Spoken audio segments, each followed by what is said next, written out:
Okay, welcome to another episode of Jay's Speed Shop. Today's project, we're going to be replacing a electronic shock on the back of my wife's Cadillac XTS. So we've had this car for 4 years now, 3 years, and it's got 51,000 miles on it, and I brought it in to get it detailed here a couple weeks ago, and I noticed a puddle under the car and the right rear shock was leaking. So it only has 51,000 miles on it. So a little disappointed that leaks so quickly. And this car is a Platinum. So this is, I guess, Cadillac's top level of car. So it's got a unique grille. I think it's changed over the years, but in 2013, that was the Platinum grille.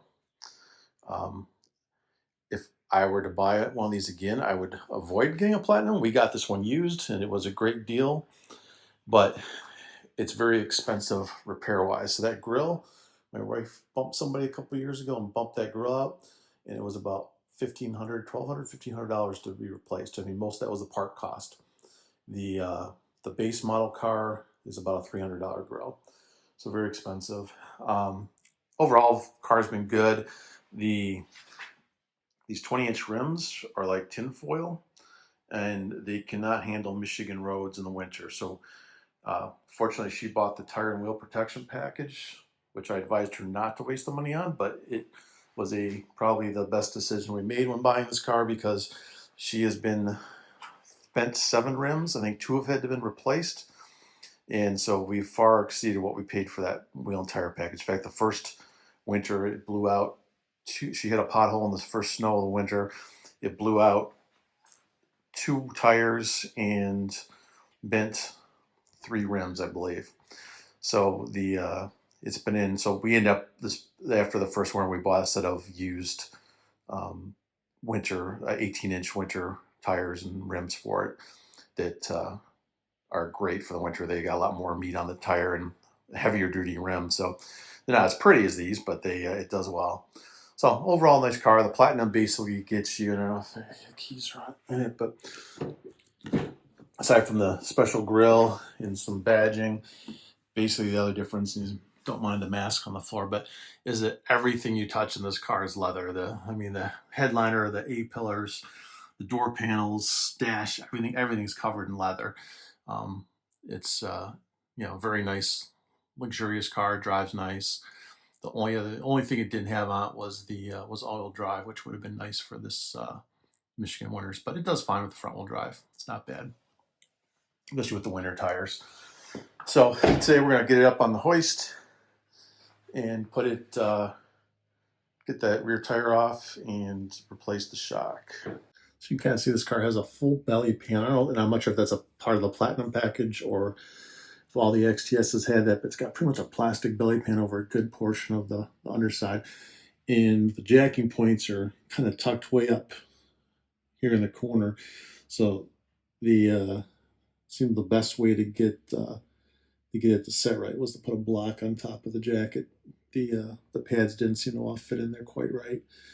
So that's how we got it do it just on the rear. The fronts work fine with the normal pads. So we're going to disconnect the ground on the battery. And that's because this car has a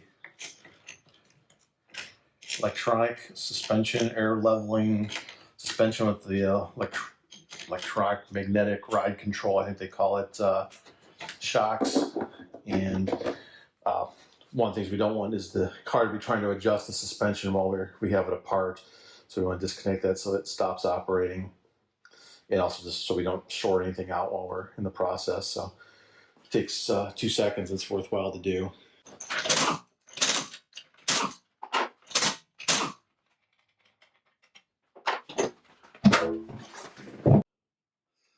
here you can kind of see what we're working with. 2 bolts at the top, which I'm hoping are just threaded into a captured nut of some kind, so I don't have to tear the trunk apart to get to the other side. And you can kind of see where it's all been leaking. It's all, the bottom half of the shock's all wet. And it's pretty much standard shock bolt at the bottom. And then it's got wiring that connects in believe at the top, or maybe that's the air, that might be an air fitting. No, some kind of fitting at the top. Maybe that's the plug. Go look at the new one again just to be sure. Because the airbag, it's actually got a separate airbag here. Were any videos online for doing XTS magnetic control shock? There were some for the for Escalades. And the Escalades had a air line and a electrical connection, both. So this is a little bit different, I think. Okay, so kind of getting ready to take this apart. The one thing I noticed that I wasn't expecting is that the wire, this is the wire that for the electronics that comes off the top up here, is that wraps around and is right here behind the sound ender is where it plugs in. So that means I need to tear at least half the set down sound ender out. So it had a, just I don't know what you call these clips, but these little pull clips. You know, it's got the little thing you pull, pop it out, and it's like it's kind of like a plastic rivet, I guess is what you call it. So it's got that. It's got someplace over here. There you can see that's like a threaded. I'm thinking that's like a bolt on thread, and then it's got 4 screws. They're a T20 hex. To pull that plastic rivet out, used the basically interior trim tool. Those work pretty good to pop those out open. So next thing is to kind of do these Torx head bolts, get those out, and then we'll figure out if that one on the inside is just something that's threaded in. Hoping I can just loosen up this front half here, pull it away enough to get to the bolt without having to take the whole thing out. Okay, so there's 4 T20 Torx heads here. The nut up here is actually it's a plastic nut on there's a metal stud that actually sticks off the body that helps hold this together. So I'm hoping once I get this out, I can get to that back there.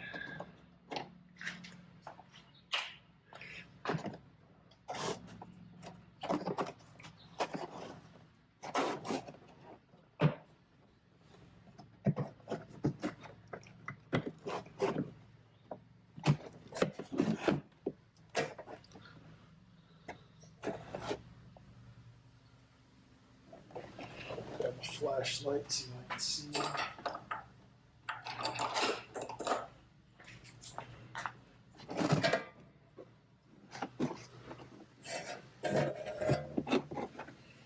Getting in the way of the camera there.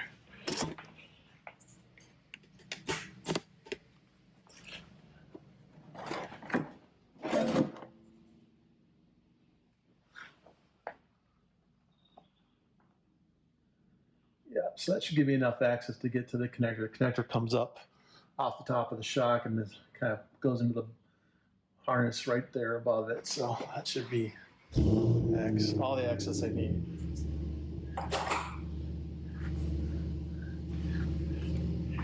Kind of show you where that's at up here.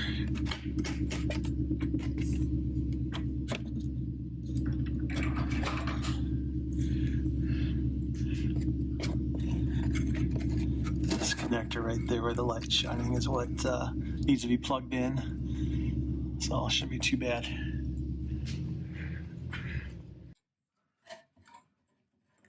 Okay, so this kind of gives you an idea. So to unclip the harness, this is the harness up here that comes out the shock. You just got to push down this little gray button right here. This pops out. This one is just a push pin into the body. This one, I'm not 100% sure, but it looks like it just slides over a stud. So I think it just looks like there's a stud there, and then this just pulls down off of it. So I'm going to, and I also ended up taking out 2 more of those thread-on nuts. There were on a couple of studs, I think, on that stud there. Then one up on the inside of the wheel well, and then 1 more of the plastic rivet so I could get that liner back far enough so that I could show you guys what I'm doing here. So now you can see. So this piece, it's the plug that stays with the car. This one's just kind of like a Christmas tree that plugs in there. And then there's this stud right here that, so I'm trying to get my headlight in there. And this basically is kind of slides over that. So it all popped off. I used that same interior trim tool to pop both of those loose. And so now I'll start working on loosening the shock up and then just kind of reverse it back together. I try and get some video of this coming out. It's basically, once you disconnect the wiring, it's just like any other shock. It's got, in this case, 2 bolts at the top, bolt to the body, and it's got, those are 18 millimeter, and then there's a 21 millimeter at the bottom that just slides over a stud that's part of the control arm.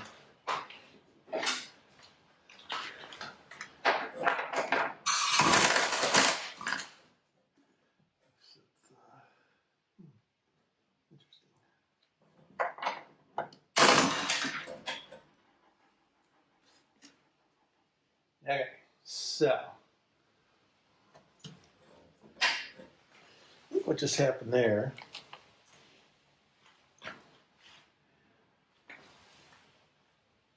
is I'm thinking I probably should have had some something under this control arm while I was doing that. Okay, I found the 2 bolts after searching all over the garage floor. They were both laying up here on top of the A-arm, kind of tucked down where I couldn't see them. So what I've done is put my jack stand under the rear suspension arm. I had a little bit of a panic for a second. This is kind of funny, but all of a sudden I saw that there was no drive shaft in this thing here, and I panicked and thought for a second that I had slipped the drive shaft. Then I realized this is front wheel drive and doesn't have a rear drive shaft. So okay there. So anyways, we're gonna get this bottom nut off, pull the old shock out, and then reverse the process, get it bolted in, and then we'll plug it in and put the wheel housing back up.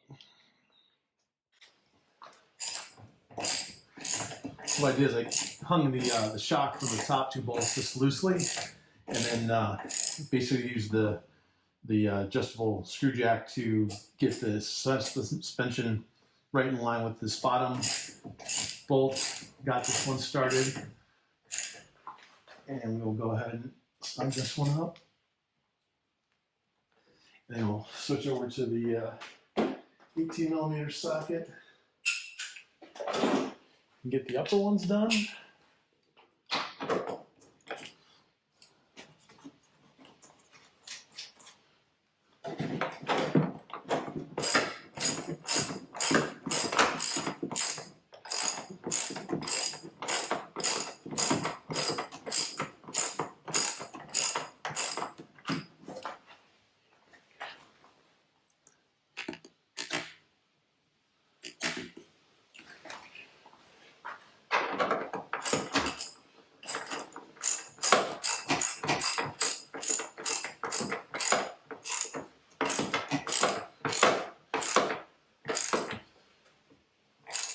I talked a little bit about some of the parts that are a lot more expensive on this car. I don't know if I mentioned the shock or not. That's where I was getting to. I talked about the grill and the fact that it kind of eats these 20-inch rims with potholes.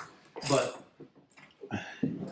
the Platinum edition of this car is the only one that comes with these magnetic ride control shocks. These shocks were through Rock Auto, I think it was $280 plus shipping and everything, so close to $300 for these for one shock. And that's why we're only doing one side today, because I didn't want to spend that much to do both. I mean, typically if I was doing shocks, I'd do both at the same time, but with the car only having 50,000 miles on it, and shocks these days typically, my last couple of trucks have gone 200,000 miles on the factory shocks without an issue, still going strong. So decided to do the one. The standard shock for this car, $65-ish, I think, is where they were. And Rock Auto was the only one that seemed to carry these. I called a really good local auto parts store. He said he couldn't get them.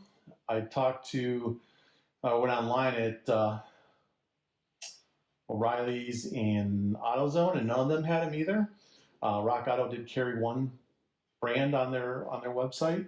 I think they're Delco, but the box actually doesn't say anything on it. Oh, yeah, actually it says GM right on the little bracket. So these would must be Delcos. But anyways, you probably get them through the dealership. Probably even more expensive through the dealership. But Rock Auto's pretty good, except that with all the COVID-19 stuff going on, they got stuck in FedEx's warehouse for like a week and a half. So it took a while to get here. But we should be good now.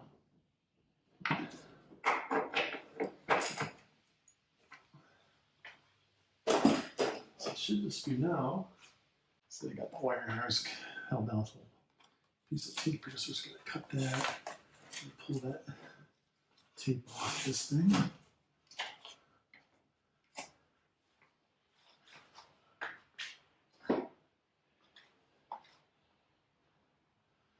Then go on this under this brace.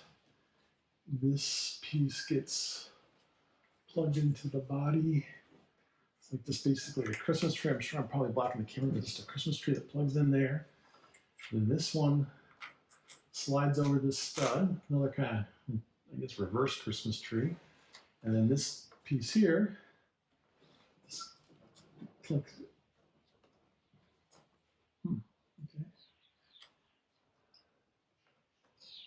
There, snapped on there. And we should be good to go. Now I just gotta put the this cladding back in here. Never had to deal with this stuff before. Never had any of my other cars apart that had it.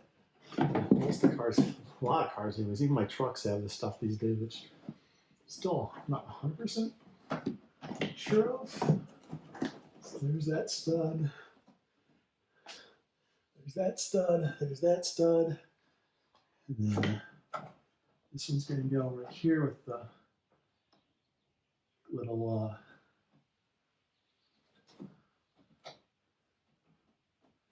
and then those two there get the push pins.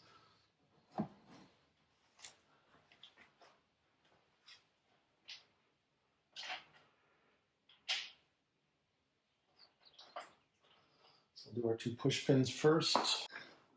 Let's go. Goes right through there.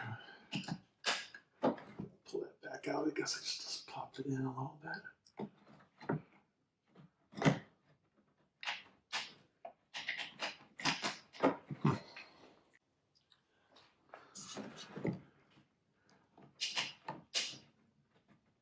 That's the wrong one. Let's try this one in this spot. I think they're the same though. That one fits in there. And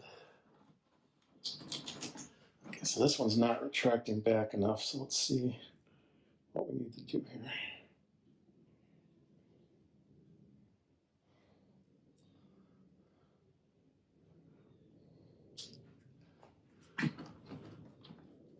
There it goes. So those just snap in place.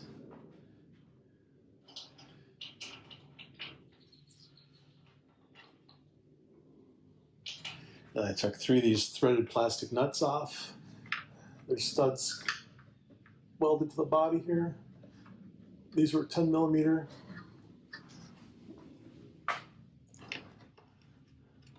They were not on very tight. I was able just to use a screwdriver type ratchet holders. Or, basically taking this and tighten them, loosen them up with that. So I'm just going to hand tighten them with that again.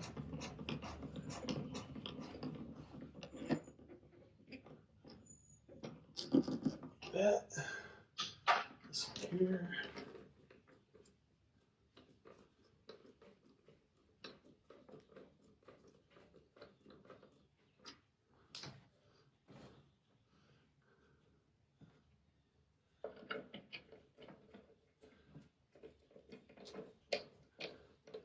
So there's 3 of those, and then there's the 4 screws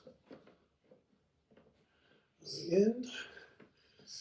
And then hopefully we'll put this cover down on the ground, and there will be no lights. It wasn't throwing any lights with the leaky shock. That thing was pretty much, it dumped a pretty good puddle in the garage. I need to probably read out, maybe I need to actually disconnect the battery every time because the air suspension always does weird stuff when you jack. I've just been jacking it up in the driveway to put the winter tires on and stuff. It ends up, you jack it up and then it tries to level itself and it drops down and the jack gets trapped under the car. So maybe as a precaution, I'll have to read up on that. You just should really just disconnect that battery cable every time that the.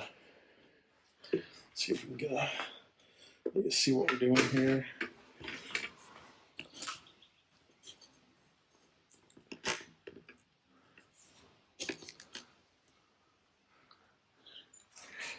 But maybe we should just disconnect the battery cable every time we put this car in place, so it's not trying to battle the change in elevation. So this wasn't too bad of a job. So you figure it's $250 in parts, probably would have charged you another $200 in labor and shop costs at the dealer. Maybe not that much. Instead of anything you can do at the dealer these days is under $500. This is a pretty easy job. Yeah, I used air tools to pull that apart. You didn't need air tools to do that. It came apart pretty easy.